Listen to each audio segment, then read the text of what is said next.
Des restaurants de grillades comme celui-ci, le Japon en compte des dizaines de milliers. Sauf que celui-ci fait partie des très rares enseignes à proposer de la viande halal. Le pays compte à peine 100 000 musulmans, mais cherche à attirer de plus en plus de touristes, de préférence fortunés, d'Asie du Sud-Est et du Golfe. Malgré tout, pour un musulman à Tokyo, se nourrir reste une tâche difficile. Ça serait bien de pouvoir essayer la cuisine japonaise. Mais tout ce qu'on peut trouver, c'est de la cuisine indienne, turque ou malaisienne. Ce n'est pas pour ça qu'on vient ici. L'an dernier, le pays a supprimé le visa de touriste pour la Malaisie et la Thaïlande. Il fera bientôt de même pour l'Indonésie, plus grand pays musulman du monde.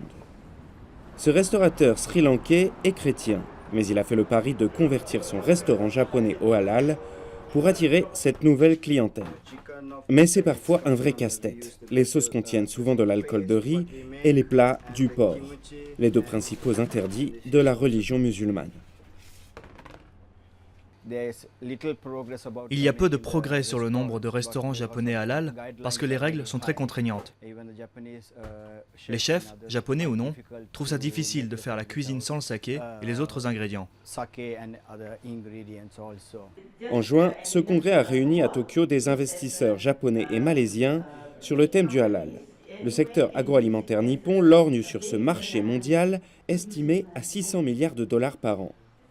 Certains professionnels nippons ont même commencé à produire du riz et de la viande halal, avec notamment une date en tête. Je ne peux pas vous donner de nom, mais certains hôtels cherchent déjà à se préparer pour les Jeux Olympiques de 2020. Car 25 à 28% des athlètes sont musulmans et ils voudront manger halal. Alors certains traiteurs cherchent donc déjà à préparer des repas halal.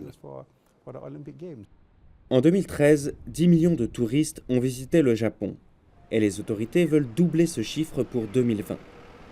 En misant sur le monde musulman, les voyagistes nippons cherchent aussi à réduire leur dépendance au tourisme chinois, sensible aux tensions politiques entre les deux pays.